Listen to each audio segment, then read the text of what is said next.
Glória a Deus. Boa noite a todos os irmãos, sejam bem-vindos. Boa noite também o pessoal de casa, né? O pessoal que acompanha pelo canal das igrejas, o IGD. Boa noite, boa tarde, boa madrugada, bom dia, porque o pessoal acompanha em vários horários. Eu quero ler com vocês, meus irmãos, uma palavra que está lá em 1 Pedro, no capítulo 4. Abre, por gentileza, a sua Bíblia. Em 1 Pedro, capítulo 4. Eu vou ler a partir do versículo 12.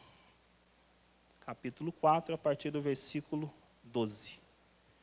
Diz assim, olha: Amados, não estranheis a ardente prova que vem sobre vós, para vos tentar, como se coisa estranha vos acontecesse. O 13, ele diz assim, olha: Mas alegrai-vos no fato de serdes participantes das aflições de Cristo, para que também na revelação da sua glória vos regozijeis e alegreis. 14 diz assim, olha: Se pelo nome de Jesus Cristo sois vituperados, vituperados quer dizer envergonhados, bem-aventurados sois, porque sobre vós repousa o Espírito da glória de Deus. O 15 diz assim, olha: Que nenhum de vós padeça como homicida, ou ladrão, ou malfeitor, ou como aquele que se intromete, né, nos negócios alheios. E o 16 diz assim, olha: Mas se padece como cristão, isso é importante, não se envergonhe, antes glorifique a Deus. Então, quando eu meditava, quando eu estudava aqui nessa palavra, meus irmãos, o que mais me chamou a atenção foi o versículo 12. O versículo 12, ele começa dizendo assim, olha: Não estranheis a ardente prova que vem sobre vós. E o 13 complementa ele, daqui a pouco nós vamos ver esse detalhe. Mas como cristão, né, você que me ouve aqui na igreja, você que me ouve de casa também, o pessoal de casa, o pessoal pela internet, né, hoje em dia com as redes sociais, e você que é cristão principalmente, você já se fez essa pergunta? Já perguntou alguma vez, né? Por que veio essa aflição sobre mim? Eu, quando me converti, lá em 2001, final de 2001, para começo de 2002, mais ou menos, né? Mas se eu estiver errado na data aqui, você me perdoa, né? Mas mais ou menos esse tempo mesmo. Eu me lembro, pessoal, que eu, quando entrei na igreja, sentei lá na última cadeira da igreja, estava numa angústia tremenda, num sofrimento tremendo. Eu me lembro que fui ouvindo a palavra de Deus, né? Eu me converti. Costumo dizer isso, o cristão ele só se torna cristão quando ele se converte realmente, né? Quando ele muda a direção dele. E eu me lembro quando eu me converti, né, tudo começou a ser maravilhoso na minha vida, porque afinal, Jesus entrou na minha vida, pessoal. Jesus entrou no meu coração. Deixei um passado de pecado, né, de sofrimento, e as coisas começaram a mudar, a acontecer na minha vida. E aí eu pude lá, né, bater no peito e falar assim, olha, hoje verdadeiramente eu sou um cristão, sou um crente, que a gente fala, né? E o tempo foi passando, você vai amadurecendo. Chega um determinado momento da nossa vida que a gente começa a passar o que está escrito nesse versículo 12, principalmente o começo dele, né? Amados, não estranheis a ardente prova que vem sobre vós. Pessoal, e aí, não sei se você já passou por isso alguma vez? Vem prova de todo lado, não é? Vem prova daqui, vem prova de lá, parece até que você está numa universidade, numa faculdade. Quem já cursou né, o ensino médio, a faculdade, a pós-graduação, sabe que tem aquelas semanas que a gente chama de semanas de prova. Né, pessoal? Vem prova a todo lado, de todo dia, toda hora. Você estuda para uma, às vezes você faz 2, 3 no mesmo dia. E como cristão a gente passa também por esses momentos. A gente fala assim, mas que prova que é essa? Que dificuldade que é essa que eu estou enfrentando? Às vezes conosco, às vezes no nosso interior, às vezes na nossa família, e vem prova de todos os lados. E o mais interessante, meus irmãos, é o que fala esse versículo aqui. Nós começamos então a estranhar. Afinal de contas, será que você nunca falou assim, olha, que estranho? Essa frase é muito comum do cristão, né? Como pastor, eu já atendi várias pessoas, vários irmãos, que falaram assim, mas pastor, que estranho, eu sou dizimista. Você já falou isso alguma vez? Que estranho, eu sou ofertante. Que estranho, pastor, sabe? Eu jejuo, eu oro, eu congrego, sabe? Se o pastor faz uma campanha, eu participo dessa campanha.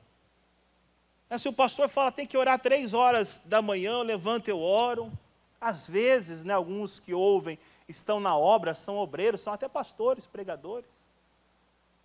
E de repente vem essa estranheza, pessoal.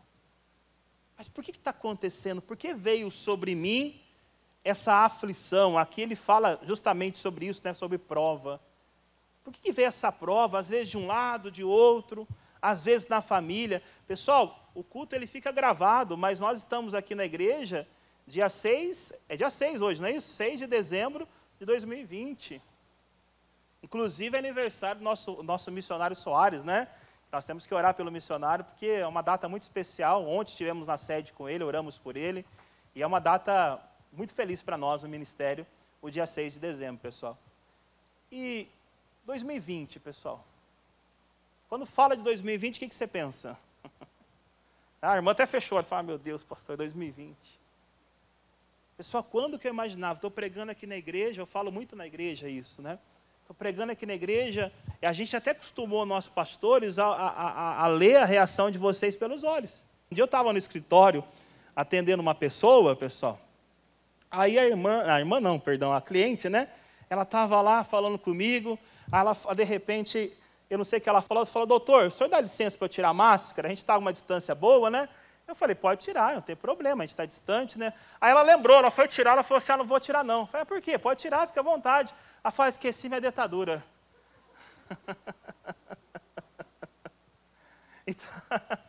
Então a gente acostumou, né? Nós acostumamos ler, inclusive nesse ano, a reação de vocês só pelos olhos. Porque quando que o pastor imaginava que ele estaria pregando ali, e o pessoal usando máscara, pessoal.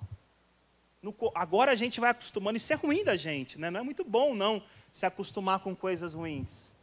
Né? Eu dou esse exemplo de acostumar com coisas ruins, aí o pessoal mais antigo vai lembrar. E como aqui na igreja todo mundo é novinho, então não é muita gente que vai lembrar, não. Né? Mas tem um outro que vai lembrar, daquele repórter que falava assim com a mão, vocês lembram dele? Como que era o nome dele mesmo? Gil Gomes. Eu não sei imitar, não, sou ruim de imitação, né? Lembra, o Gil Gomes ele entrava mais ou menos às 5 da tarde e a notícia dele era só terrível, era só morte. O pessoal que está balançando a cabeça aí está entregando a idade. Né? Mas se eu lembro, né, a maioria vai lembrar também, porque eu sou novinho. Né? Pessoal, e hoje? Como é que é na hora que você liga lá a sua televisão às 5 horas da tarde? Qual canal que você liga que você acha o Gil Gomes? Você acha todo canal. Você liga, não vou ficar falando nome, né, mas você liga na Band, na SBT, na Record, e todas as emissoras aí. Liga lá, esses dias eu vi o programa, ele começava, era 4 horas da tarde, ele ia até 8 horas. Aí eu fiquei fazendo um balanço, né, não é o balanço o programa, não, fiquei fazendo um balanço, eu falei, poxa, o cara vai ficar 4, 5, 6, 7, 8, até 8 horas da noite, falando sua tragédia. Desculpa a expressão, não é palavrão, mas é uma palavra forte, falando só desgraça. E por que eu estou dando esse exemplo? Porque, às vezes, nós nos acostumamos com isso, pessoal. A gente acostuma com a aflição, a gente acostuma com a coisa ruim. E não é isso que você tem que fazer. Você tem que orar, nós estamos orando, né? Essa pandemia tem que passar. Esse mal sobre a população tem que passar. Aí alguém fala para mim, alguém falou uma vez, pastor, mas o mundo jaz no maligno. Eu falei, tudo bem, mas eu não sou do mundo. O mundo jaz no maligno, pessoal. Mas a Bíblia diz que Jesus já levou a nossa doença e a nossa enfermidade. E justamente o mundo jaz no maligno, mas nós não somos do mundo. Então nós começamos a estranhar quando vem prova de um lado, prova de um outro, e começamos a falar, meu Deus, será? A primeira coisa que o cristão costuma falar é isso. Será que eu não estou no pecado? Já falou isso alguma vez? Primeira coisa, né? Cristão é assim, crente é assim, né? Eu acho que eu estou no pecado, porque só pode ser o pecado para vir tanta prova, né? Vir tanta prova assim na minha vida. E a gente fica nessa angústia, nessa dificuldade, às vezes não entendendo.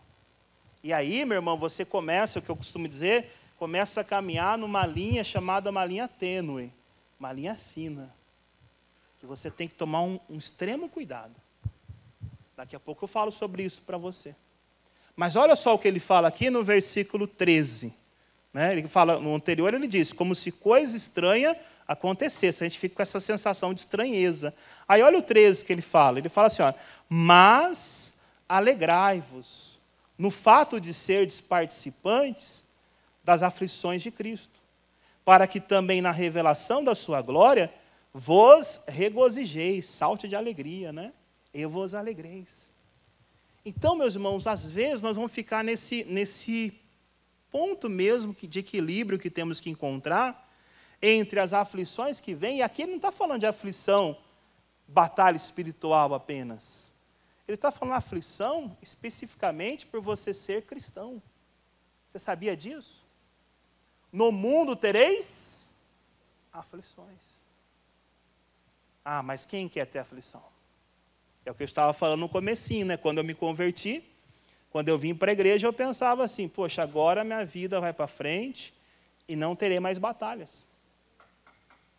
Ah, agora a minha vida vai para frente, agora eu vou, né, tudo vai se acertar, porque Jesus, afinal, Jesus entrou na minha vida. E agora eu não terei mais dificuldade nenhuma. Pessoal, quão enganado que eu estava. E aí começa a vir a aflição daqui, de lá, e aquela guerra espiritual, e aquela batalha, mas isso serve para você se fortalecer. Isso serve para você não desanimar, para você perseverar, que vai ser o final da nossa mensagem. Você ser uma pessoa perseverante na fé, em nome de Jesus. Então, no 13, ele fala assim, olha, se alegre no fato de ser participante da aflição de Cristo. Pessoal, por quê? Porque ora nós somos, ou melhor, nós somos cristãos, mas o mundo não é. Então, o mundo, ele tem o quê? Um comportamento. O mundo tem uma ideia. Eu pregava essa mensagem hoje já, e eu falava sobre isso, pessoal, sobre a coisa que talvez seja uma das coisas mais desvalorizadas hoje pelo mundo, que é o casamento, a instituição do casamento. Eu sou casado, eu tenho meus filhos, mas eu vejo, pessoal, até comentava um pouquinho sobre casamento, um pouquinho antes aqui na igreja, muitas pessoas têm dificuldade nessa área, pessoal. Agora, quando você coloca Jesus no seu barco, pessoal, o tempo vai passando, vai amadurecendo, e o casal vai se unindo cada vez mais. Você que é casado, você que está um tempo junto, você sabe, pessoal, a dependência é uma dependência boa que eu estou falando aqui, que o marido e a mulher têm um do outro. Agora, o mundo, como é que o mundo vê o casamento? Como é que o mundo vê as coisas, pessoal? Esses dias a minha esposa, ela falou assim, olha, eu vou aproveitar que, né, eu tinha um compromisso, eu precisava viajar, e depois eu voltando, era final de semana. Então eu ia ficar domingo na igreja e sábado eu precisava fazer essa viagem, né? Ela falou assim, eu vou aproveitar que você vai viajar e vou ficar o final de semana na minha mãe. Ah, na hora eu falei para ela, pode ir tranquilo, né? Sem problema nenhum. Na hora que ela chegou em casa, pessoal, ela falou, mas o que aconteceu nessa casa aqui? Eu falei, você não estava aqui? Ela falou, mas você não podia arrumar? Eu falei, amor, aqui eu não funciono sem você. Ah, não foi migué, não, né? Não foi, não. É verdade, pessoal. Porque aí você fala assim, aí você começa assim, né? Você quer fazer um café, aí você manda o WhatsApp. Fala, amor, onde está o açúcar? Não é assim? Quem é casado sabe disso. Ah, não, pastor, café... Não... Mas tem alguma coisa que você depende. E a mesma coisa é ela de lá. Ela ficava lá mandando mensagem, né? Assim, né, com a gente, né? Ela manda mensagem, está tudo bem aí? E onde você está? Olha, deu certo isso, deu certo aquilo, ó, deixei separado isso para você, você lembrou? Ah, não, esqueci. Poxa, nessa cabeça. E casamento é isso, é uma relação de convivência, de dependência, coisa que o mundo não dá valor, pessoal. Como é que o mundo trata o casamento hoje?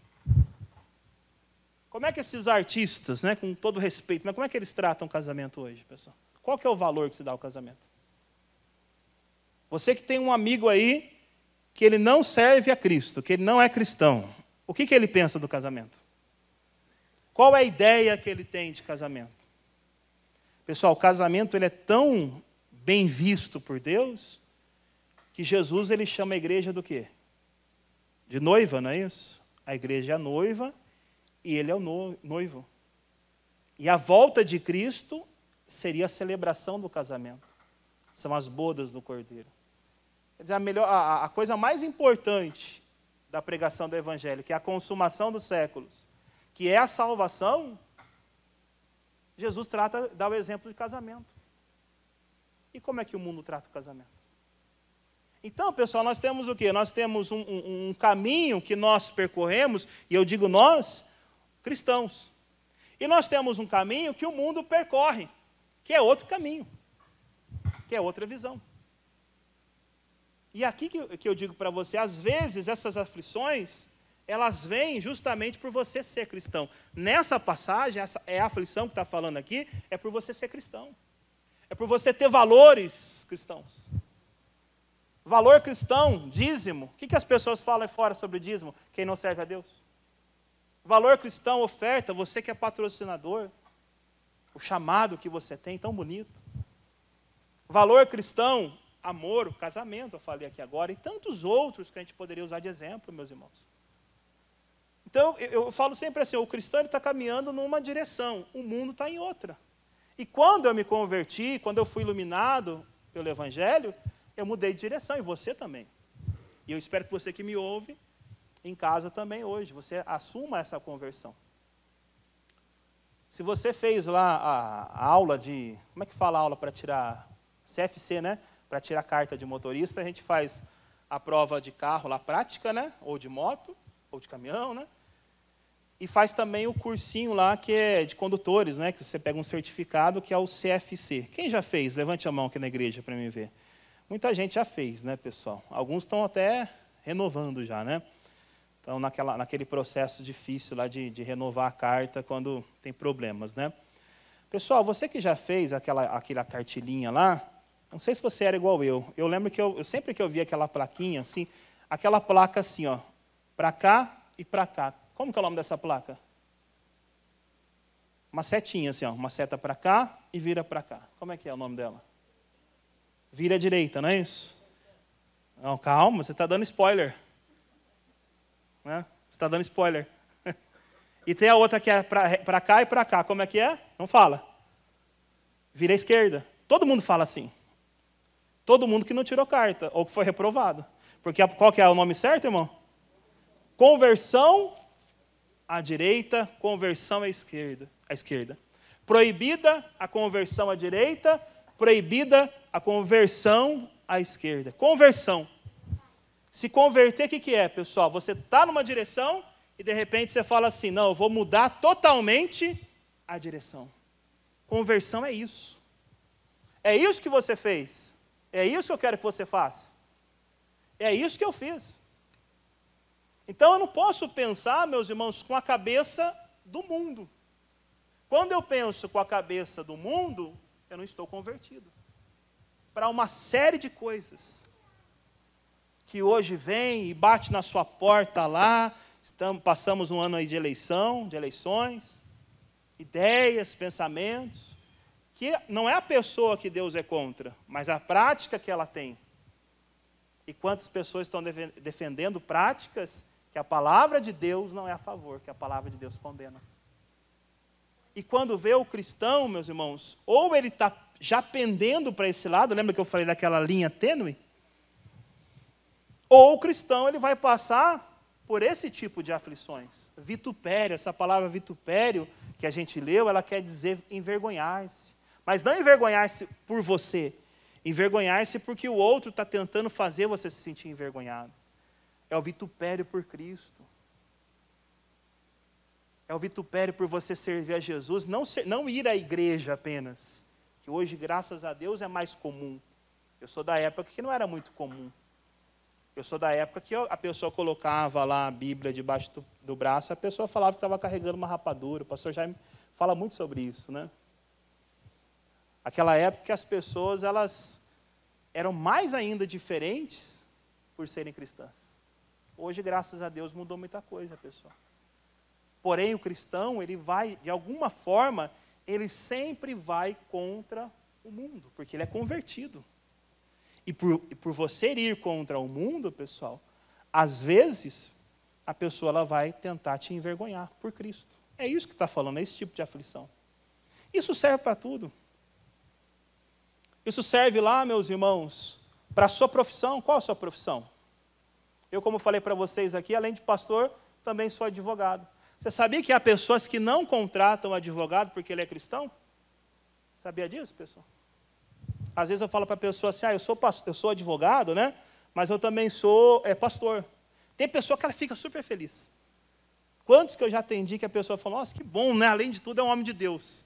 Aí vai me cobrar como advogado de Deus. Eu já fiz até oração no escritório. Nós vamos orar. Né? O caso era para entrar com a ação. Não, mas vamos orar e vai mudar essa situação aí. E aí a gente fica no prejuízo. Né? Porque a pessoa fala, é verdade, pastor, eu vou só pagar a sua consulta, eu não vou nem entrar com a ação. E aí vai embora os honorários. Mas é bom, pessoal.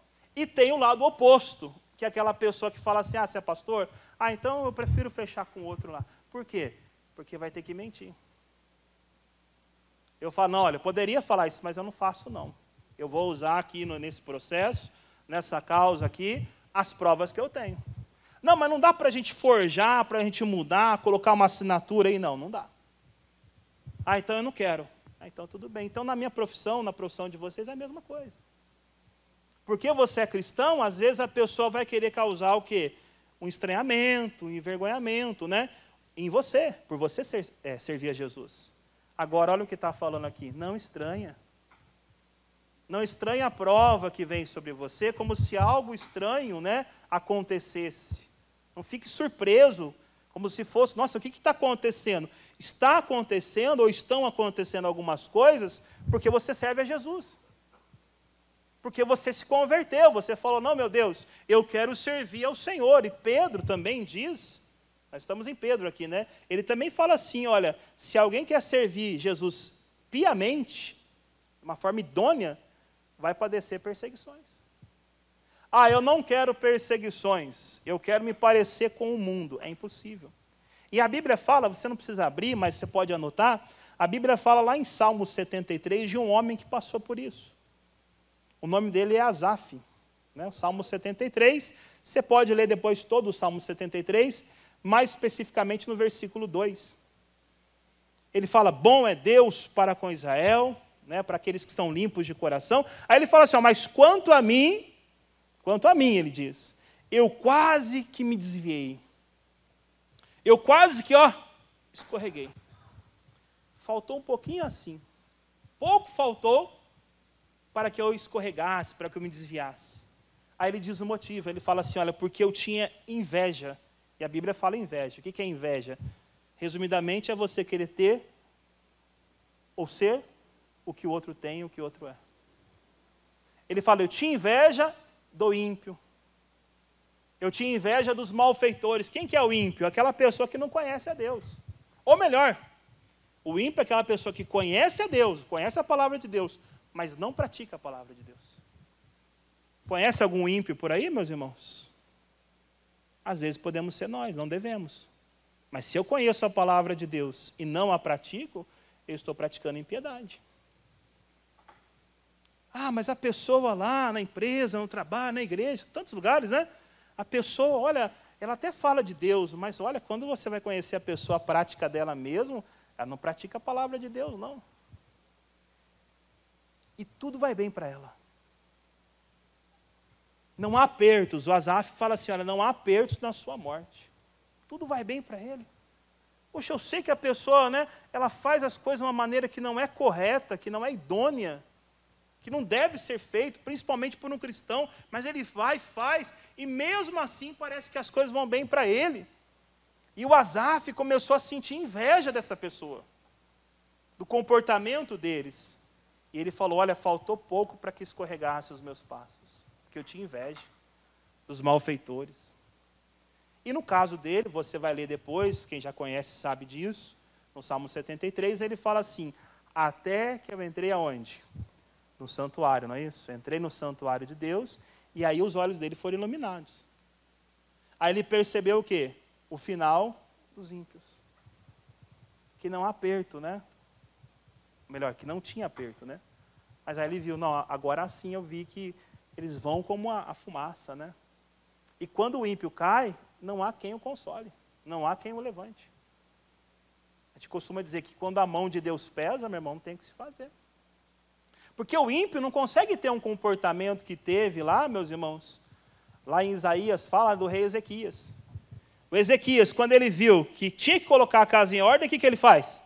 Ele vira as costas, né? Ele vira para a parede, vira de costas para tudo, quer dizer, ele abandona tudo.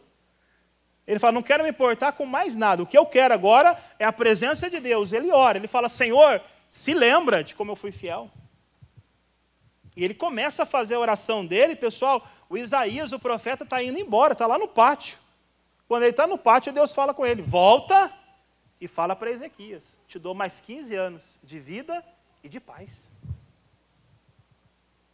Aquele homem, ele conseguiu voltar atrás, ele conseguiu entender a palavra de Deus, mas o ímpio não consegue, o ímpio se perde. E o Asaf, voltando para o Salmo 73, ele conseguiu também, ele entra na presença de Deus, ele falou assim, olha, mas eu estou vendo o fim do ímpio. Então aquela inveja sai. Pessoal, então, é esse equilíbrio, né, que nós temos que ter entre ouvir a voz de Deus e praticar e ser um cristão e suportar o quê? As aflições, que falou aqui no versículo 13.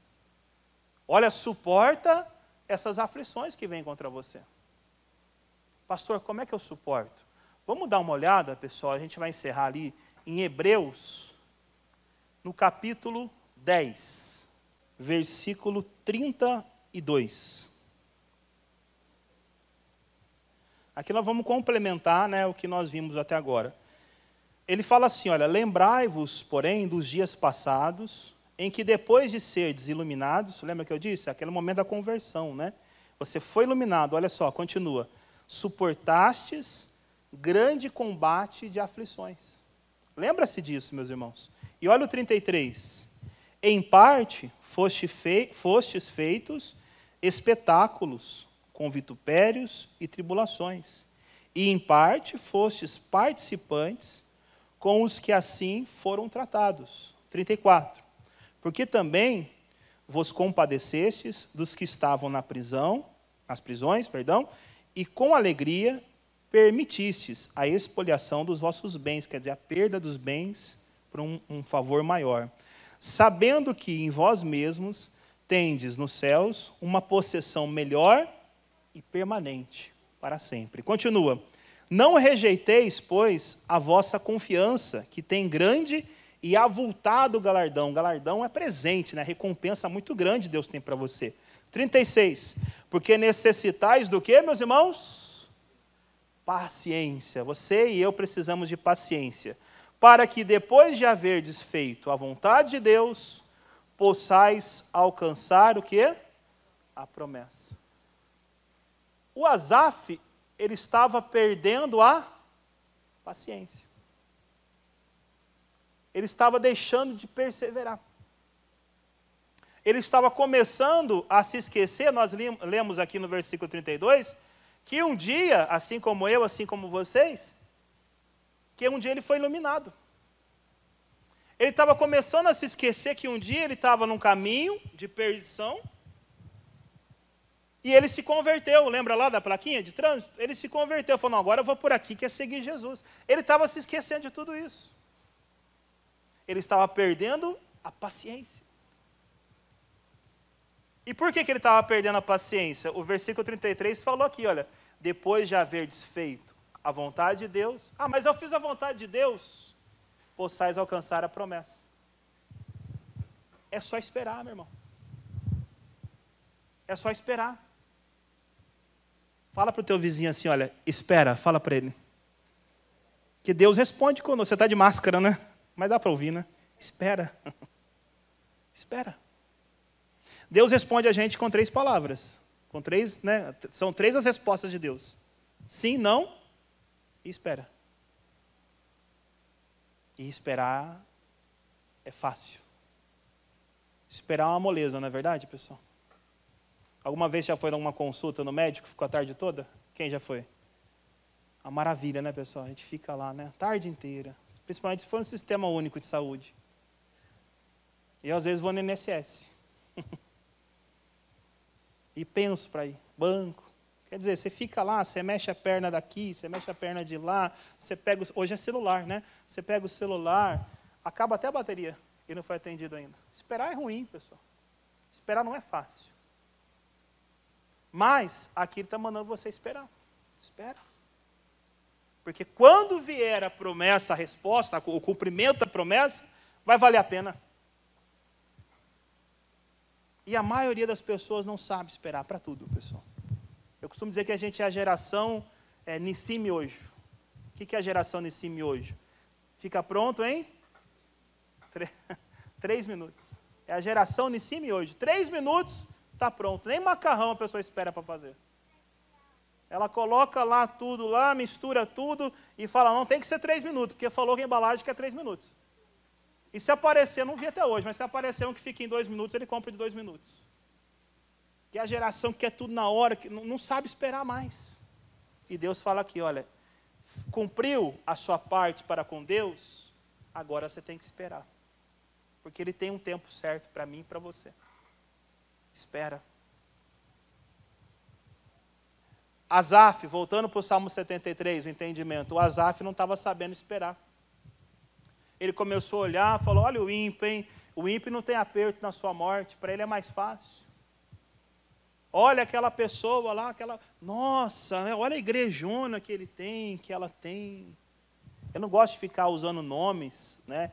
Principalmente quando a programação da televisão, mas olha um caso aí de repercussão nacional, pessoal, que foi uma senhora deputada, pastora.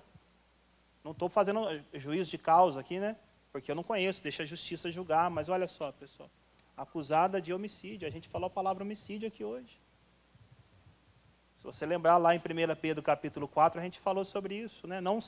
O cristão não ser conhecido como homicida, o cristão não ser conhecido como malfeitor, o cristão não ser conhecido como aquele que se intromete, né? Ali diz entremete nos negócios dos outros, alheios. E quantos casos poderia ver e falar? Eu estou dando esse exemplo porque ele é de repercussão nacional. Você liga lá a televisão, você vê o caso, está falando, o jornalista está falando. E quantos casos que a gente vê, pessoal, de pessoas que não sabem, talvez, é só esperar. Senhor, sim, vou fazer. Deus falou não, Deus não vai mudar esse não. Não é não. O não de Deus é não. E Deus, às vezes, fala para você assim, olha, você já fez tudo, agora tenha paciência, espera. Ah, não, mas eu não vou esperar porque eu estou cansado.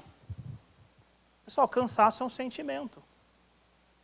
Ah, eu não vou esperar porque eu estou muito contente. Alegria é um sentimento. Tristeza é um sentimento. Daqui a pouco eu vou concluir aí nessa questão do sentimento. Mas ele fala assim, olha, que você possa ter paciência para você herdar a promessa. Vamos terminar aqui, olha só, o 37 agora. Porque ainda um pouquinho quer dizer isso mesmo, um pouquinho de tempo, e o que há de vir, virá e não tardará. Sabe quando a gente fala assim, está demorando? Não está. Não está demorando, porque Deus tem um tempo certo. É nós que estamos com essa ansiedade, essa precipitação das coisas. E muitas vezes, a Bíblia diz isso, né? Aquele que se precipita, ele peca. E muitas vezes essa pressa nos leva ao pecado, pessoal, porque não sabemos esperar. 38, todo mundo conhece o 38, né? O que está escrito aí? Mas o justo viverá do quê, meus irmãos? O justo vive da fé. E se ele recuar? A minha alma não tem prazer nele. Só para concluir aqui, olha o 39. Nós, porém, não somos daqueles que se retiram para a perdição, mas daqueles que creem para a conservação da alma. Então, pessoal, vamos linkar aqui, vamos juntar os 2 versículos, as 2 mensagens aqui, que na verdade é uma só. Se você passa, e nós passamos, por aflições porque servimos a Jesus, o que nós temos que fazer? Obedecer ao Senhor e esperar. Quando ele fala aqui, isso aqui é uma mensagem para uma outra hora, uma outra oportunidade, mas quando ele fala esse versículo tão conhecido nosso aqui, que o justo viverá da fé, eu costumo dizer na igreja, quando eu prego, pessoal, quando eu falo com o pessoal na minha igreja, né, onde eu estou pregando hoje, que fé não é sentimento. Se eu chegar para você hoje e perguntar para você assim, olha, o que é fé? Não sei se você já tem esse entendimento, esse é o entendimento que eu tenho. Eu falo assim, olha, fé não é sentimento. Não, eu sei que lá em Hebreus está escrito que a fé é o firme fundamento das coisas que se esperam, né? E a prova das coisas que não se veem. Eu costumo dizer, fé não é sentimento. Fé é o que a palavra diz ao seu respeito. A palavra de Deus, ela fala, por exemplo, assim, olha, que sobre todas essas coisas, lá está falando de tribulação, de angústia, de dificuldade, de aflições. A palavra fala, sobre todas essas coisas nós somos o quê? Mais que vencedores. Isso é fé. Quando você começa a ter um comportamento de mais que vencedor, você está agindo pela fé. Ah, mas eu acordei hoje, olha, não estou me sentindo mais que vencedor. Isso é sentimento. Isso não é fé. Ah, acordei meio triste. Ah, mas quem que não fica triste? Ah, acordei hoje, né? Estou pregando aqui no domingo à noite. Amanhã, se acorda de manhã, segunda-feira, não é feriado, não é nada, tem que trabalhar. Glória a Deus, tem que trabalhar. Mas eu acordei meio cansado. Nossa, tem que trabalhar. Hoje o dia vai ser cansativo. Isso é um sentimento, não é fé. A fé diz que você é mais que vencedor. Amém, pessoal? A fé diz que você é mais que vencedor. Você não é vencedor, você é mais que vencedor. Pastor, como assim mais que vencedor? Se você disputasse um campeonato, uma partida, um jogo, algo, você já entrou e você é o campeão. Ah, não adianta lutar contra você, você vai vencer. É isso que eu quero que você entenda. Quando ele fala que o justo vive da fé, é fé, não é sentimento. Ah, mas alguém falou para mim, uma pessoa lançou, às vezes eu vejo umas expressões assim, né? Alguém lançou em cima de mim uma palavra de maldição. Mas espera aí, quem que lançou?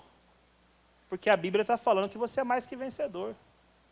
A Bíblia está dizendo que você já foi curado, já foi lavado. Que você está fadado a vencer. Levantei mais um dia hoje para eu vencer. Nós, pastores, pregadores, né? Foi colocado ali, acolá, não sei aonde, para vencer, não para perder. Isso é o conceito de fé.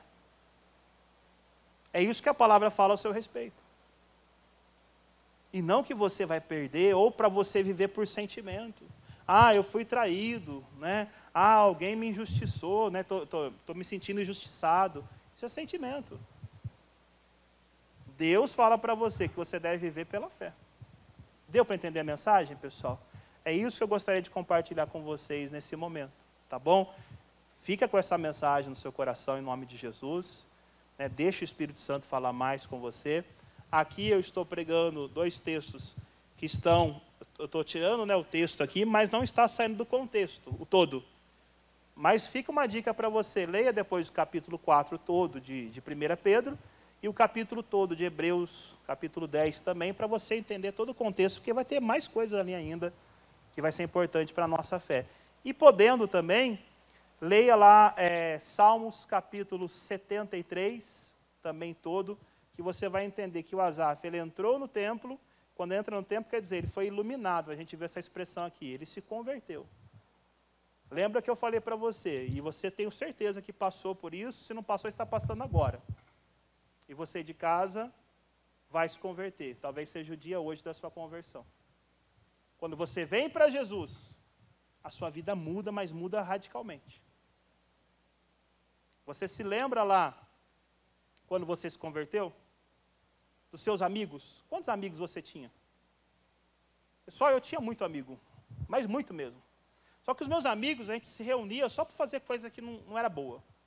Uma delas, por exemplo, a gente usava drogas. Os amigos lá, a gente tinha na época 16 anos, 17. A gente só se reunia para coisas que não prestava, pessoal.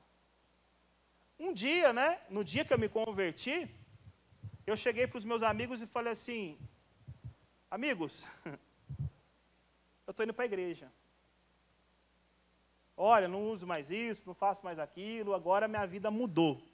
Pergunta para mim, quantos amigos daquela época que eu tenho hoje? Pergunta para mim, quantos? Não, eu tenho ainda alguns. Mas porque eles se converteram também. Porque realmente, aqueles que continuaram na mesma vida, não tenho mais. E naquela época, eu perdi realmente todos daqueles amigos. Ganhei, nossa, nem se compara a quantidade de amigos que eu ganhei depois disso. De irmãos, como a Bíblia fala, de pais, né, de pessoas que servem a Jesus. Mas aqueles eu não tive mais. Por quê? Porque o caminho mudou. E não, aquela pessoa não vai acompanhar a sua estrada, a sua jornada mais. Ela fica para trás, a gente fica a oração. Eu tenho um amigo meu, o Diogo, o nome dele é Diogo, que era uma pessoa que, quando ele se converteu, eu fiquei muito feliz, porque era um desses amigos. Quando ele aceitou a Cristo, falou assim, olha, eu estou servindo a Jesus. Hoje ele faz até a obra de Deus. Pessoal, meu coração se alegrou muito, porque eu gostava muito dele. Mas eu segui para um caminho, que era o caminho da salvação, e quero ficar até o último dia da minha vida, e ele ficou. Quando ele me ligou e falou, estou servindo a Jesus, lembra que você pregava para mim? Pessoal, meu coração saltou de alegria. Mas que Deus fale mais com vocês, é um prazer, em nome de Jesus, tá bom? Vamos aplaudir o Senhor Jesus bem forte, meus irmãos.